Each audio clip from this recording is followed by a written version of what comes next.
Gracias. Buenas noches con todos y todas. Gracias, Jorge, por poder compartir la mesa con colegas, amigos, ¿no? Y tener el público también a creadores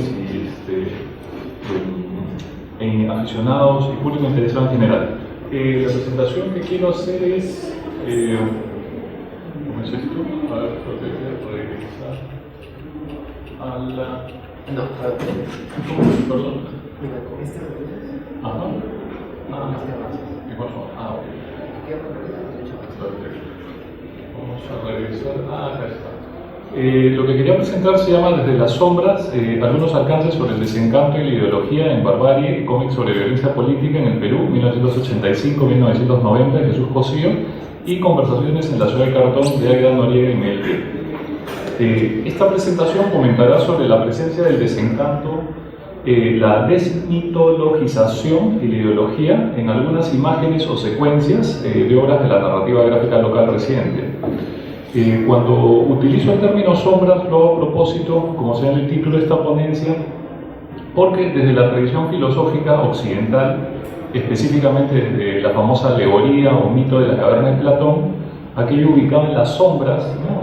Lo que está al fondo de la caverna de Platón es aquello dejado de lado o excluido, ¿no? De una reflexión más profunda acerca del conocimiento verdadero, ¿no? Esto último es la luz, ¿no? La luz del sol, aquello que está fuera de la caverna.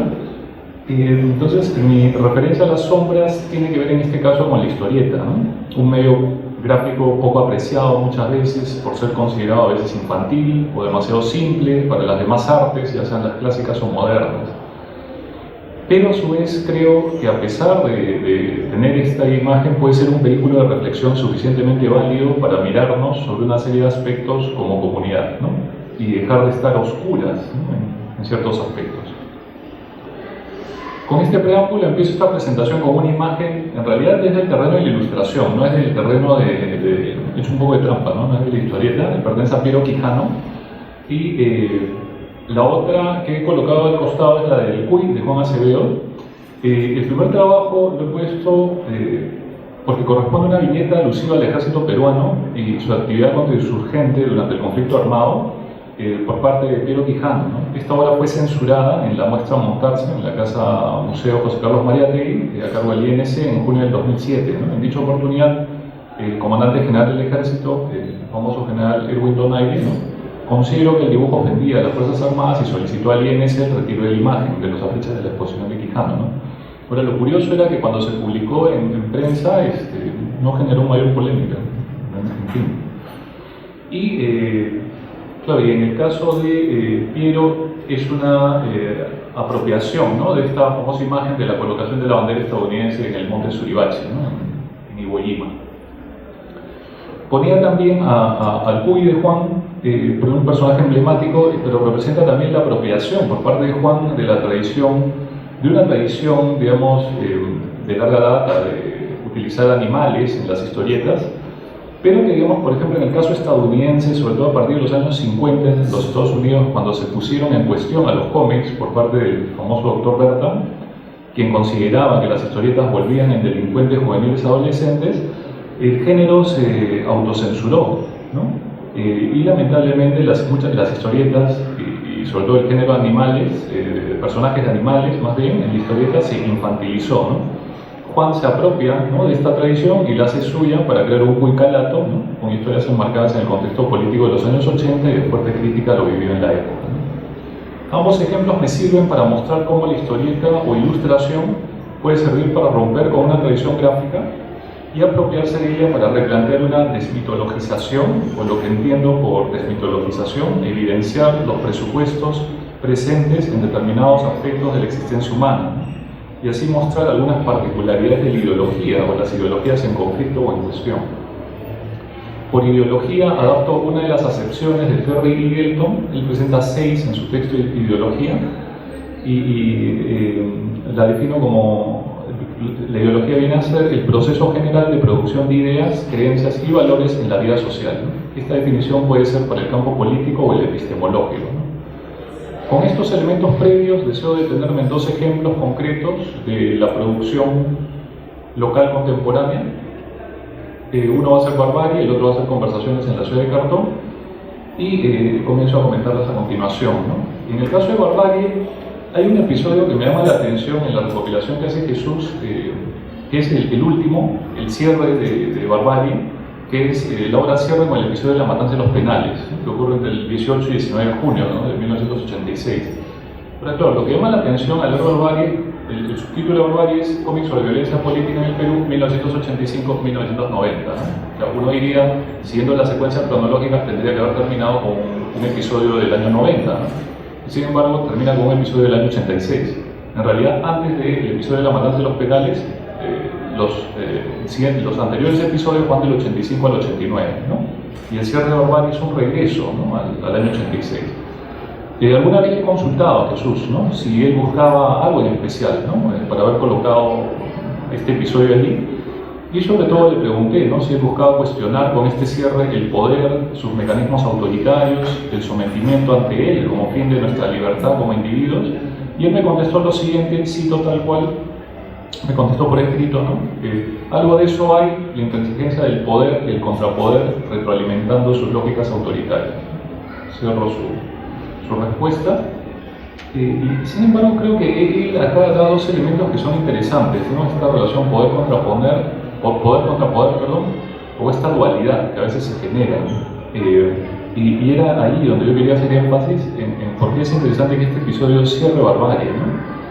Porque nos llama la atención sobre caer en la trampa de querer adoptar una posición unilateral que critique o excluya a las demás. El episodio de la matanza de los penales es muy similar a las lógicas de los extremistas, ¿no? Que polarizan un conflicto para reducirlo a nosotros y los otros, ¿no? O buenos contra malos, ¿no? O puros contra impuros, ¿no? Esa es una de las principales trampas ideológicas de nuestras creencias habituales, ¿no? Que impiden una reflexión crítica y ampliar la diversidad de opiniones para reducirse al esquema preestablecido ellos o nosotros, ¿no? Lo ocurrido ayer en París es reflejo de la pretensión sangrienta de esta lógica, ¿no? O lo que hemos vivido también en los años 80, ¿no? En Barbarie, los crímenes producto del conflicto armado en este periodo nos recuerdan un pasado aún cercano y desatendido, ¿no? Como si fuera una sombra a olvidar por el presente brillante crecimiento material, a pesar de contar precisamente con las condiciones de estabilidad económica y política propicias para procesos de reconocimiento del duelo de las víctimas. Sin embargo, como he señalado, esto último se mantiene aún entre las sombras. Paso a Conversaciones en la ciudad de Cartón.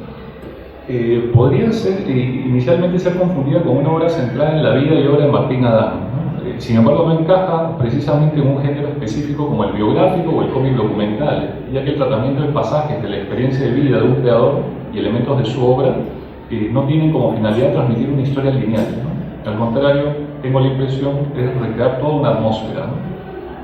Por esta razón, en la obra de Noriega, el lector es sumamente exigido, ¿no? Es una obra que a una primera lectura no se hace muy sencilla de seguir, pero uno cuando profundiza va encontrando, ¿no? Ciertos ejes temáticos, ¿no?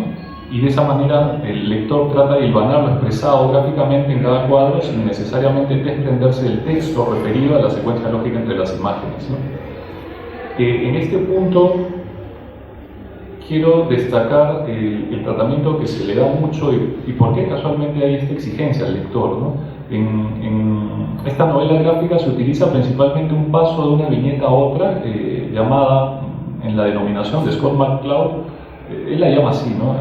El paso que no se sigue, ¿no? Es decir, es un paso que entre una imagen y otra no se desprende, lógicamente, ¿no? Es como si viéramos en una viñeta un paso y en la siguiente viñeta la rama de un árbol, ¿no? Entonces, ¿qué es lo que está ocurriendo entre estas dos? Exige al lector poner un poco más de su parte, ¿no? De esta manera el lector es copartícipe de esta lectura, ¿no? De este modo hay, a mi entender, tres ejes temáticos principales entrelazados en la atmósfera que mencionaba, ¿no? Un primer eje que es la relación entre el don de la vocación artística y un medio un poco favorable a fomentar las artes, como es la sociedad limeña, con sus especificidades en el nivel político, económico, social. Un segundo eje, el proceso de decaimiento y transformación propio del tránsito de la adolescencia a la adultez, eso se expresa en los dibujos de Noriega, de Águeda, o del envejecimiento hacia la enfermedad, del alcoholismo y la muerte, ¿no? Plasmado en las imágenes de Miguel.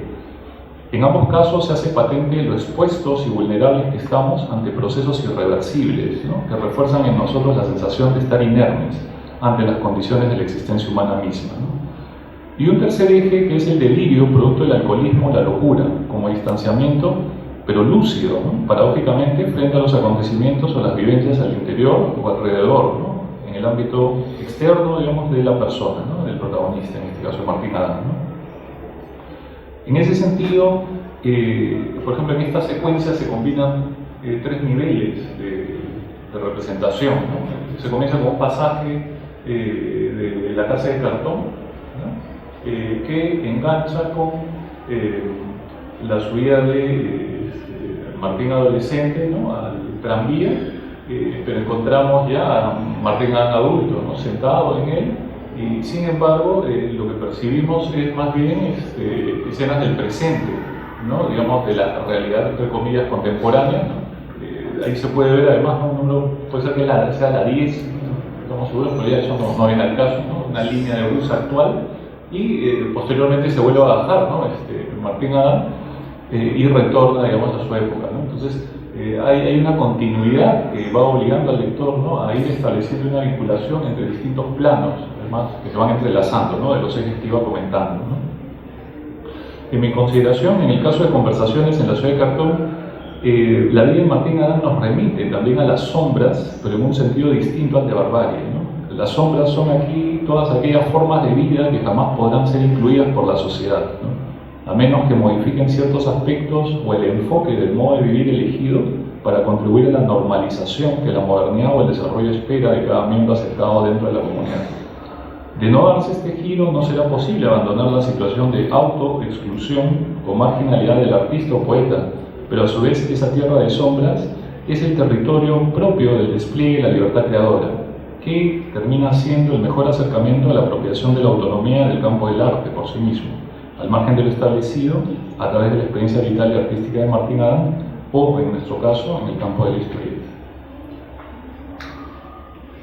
Muchas gracias.